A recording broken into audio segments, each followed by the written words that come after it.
ADC ভোটে বিজেপির প্রার্থী তালিকা প্রকাশিত। মথার সঙ্গে দূরত্বে নতুন বার্তা। পাহাড় রাজনীতিতে একক লড়াইয়ের কৌশল স্পষ্ট বিজেপির। 28-এর আগে এডিসির সেমিফাইনাল।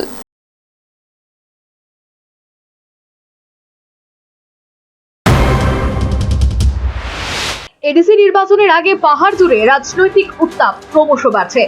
এর মধ্যেই মঙ্গলবার ত্রিপুরা প্রদেশ বিজেপির সব আসনে তথা 28টিতেই প্রার্থী দিয়ে এবার স্পষ্ট বার্তা দিল পাহাড়ে মথার উপর নির্ভর হয়ে থাকতে রাজি নয় দল। প্রদেশ সভাপতি রাজীব ভট্টাচার্য আনুষ্ঠানিকভাবে এদিন প্রার্থীদের নাম ঘোষণা করলেন।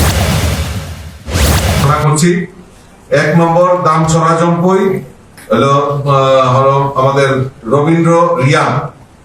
আমাদের 2 মাছমারা জেনারেল সিট, সেখানে মঞ্জু রানী সরকার।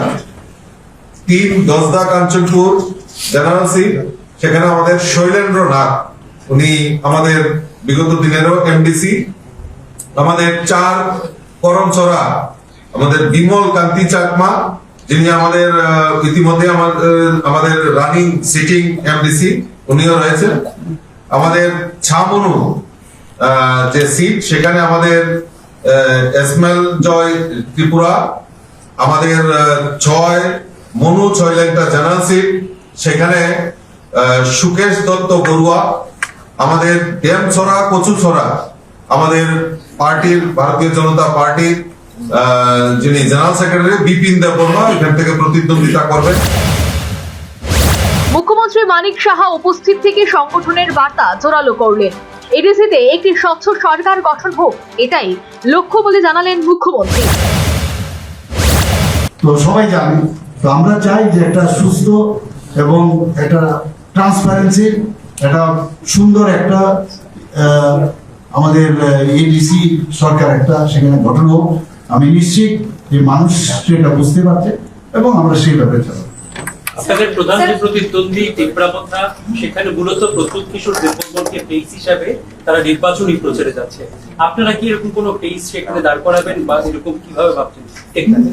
দেখুন, ভারতীয় জনতা পার্টির একটাই মুখ, সেটা হচ্ছে যশস্বী প্রধানমন্ত্রী শ্রী নরেন্দ্র মোদী, আর একটা হচ্ছে আমাদের পদ্ম। আমাদের আর কোনো ফেস, আমরা যেই যাবে, যে লিডারই যাক, সবাই কিন্তু এই পদ্মপুর এবং মাননীয় প্রধানমন্ত্রীজিকে নিয়ে যাবে। মথার 2 বর্তমান এমডিসি অনন্ত দেববর্মা এবং সদাগর কলই বিজেপির প্রার্থী তালিকায় এবার জায়গা পেলেন। এতে স্পষ্ট পাহাড়ে ভাঙছে মথা। এদিন প্রদেশ বিজেপি কার্যালয়ে মথার 5 নেতৃত্ব পদ্ম শিবিরে সামিল হলেন। তাদের দলীয় পতাকা দিয়ে বরণ করে নেওয়া হয়। শুধু তাই নয়, একজন হেভিওয়েট মন্ত্রী সহ অন্যান্য একাধিক নেতৃত্বের বিজেপিতে যোগদানের ব্যাপারেও একটা জল্পনা চলছে। এই অবস্থায় বিজেপির এককভাবে লড়াইয়ের সিদ্ধান্তে রাজনৈতিক মহলে শুরু হয়েছে জোরদার জল্পনা। মথার সঙ্গে দূরত্ব বিজেপির কৌশলগত বার্তা এখন স্পষ্ট। পাহাড়ে নিজেদের সংগঠনের শক্তি পরীক্ষা এবার নামছে গেরুয়া শিবির। লক্ষ্য 2028-এর বিধানসভা নির্বাচন। এদিকে আইপিএফটি ইতিমধ্যেই 9টি আসনে প্রার্থী ঘোষণা করেছে। মথা এখনো প্রার্থী তালিকা প্রকাশ না করায় জল্পনা আরো তুঙ্গে উঠেছে। প্রদ্যোৎ কিশোর দেববর্মার রাজনৈতিক অবস্থান নিয়েও বাড়ছে নতুন জল্পনা। আগের সমীকরণ এবার বদলাতে পারে বলে মনে করছেন অভিজ্ঞ রাজনৈতিক পর্যবেক্ষকরা। তবে মথার সঙ্গে নির্বাচন পরবর্তী জোট সম্ভাবনাও কিন্তু পুরোপুরি উড়িয়ে দিচ্ছে না বিশেষজ্ঞরা। প্রয়োজনে সমঝোতার দরজা সুকৌশলে খোলা রাখছে 2 পক্ষই। এর মধ্যেও আলাদা লড়াইয়ে পাহাড়ে বিরোধীদের কিছুটা সুবিধা মিলতে পারে বলে মনে করছেন বিশেষজ্ঞ মহল। বিশেষ করে বামফ্রন্ট নতুন করে সংগঠনের শক্তি বাড়াতে সক্রিয় হয়েছে। হারানো ভোট ব্যাংক পুনরুদ্ধারে ইতিমধ্যেই বামেরা জোর প্রচার শুরু করেছে। পাশাপাশি ভোটের আগে কংগ্রেসও জোট রাজনীতিতে নতুন কৌশল নিয়ে এগোচ্ছে। টিপিপি এবং গণমঞ্চের সঙ্গে বোঝাপড়া করেছে প্রদেশ কংগ্রেস। এই বিষয়টিকে আবার বিজেপির সহায়ক বলে রাজনৈতিক বিশেষজ্ঞরা ব্যাখ্যা করছেন। বিরোধী জোট ভাগ হলে ফলাফলে বড় প্রভাব পড়তে পারে, সেই নীতিতে লাভ বিজেপি। শাসক দল বিজেপি উন্নয়ন ইস্যুর সামনে রেখে প্রচারে নামার প্রস্তুতি নিচ্ছে।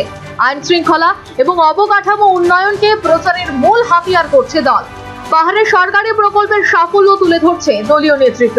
বুথ স্তরে সংগঠন মজবুত করতে ইতিমধ্যে বিশেষ পরিকল্পনা নেওয়া হয়েছে। দলীয় নেতৃত্ব পাহাড়ে ইতিবাচক ফলের ব্যাপারে আশাবাদী। এডিসি ভোটকে 28-এর আগে সেমিফাইনাল হিসেবে ভাবছে গেরুয়া শিবির। রাজনৈতিক লড়াইয়ে এটিকে বড় পরীক্ষাও বলছে অভিজ্ঞ বিশেষজ্ঞরা। বামেদের কাছেও এই নির্বাচন ধীরে ধীরে বড় অগ্নি পরীক্ষা হয়ে উঠেছে। পাহাড় রাজনীতির ভবিষ্যৎ অনেকটাই নির্ভর করছে এডিসি ভোটের ফলাফলে। এখন নজর সবার এডিসি ভোটের ময়দানে চূড়ান্ত রাজনৈতিক শক্তি পরীক্ষায়। Bureau report, news vanguard.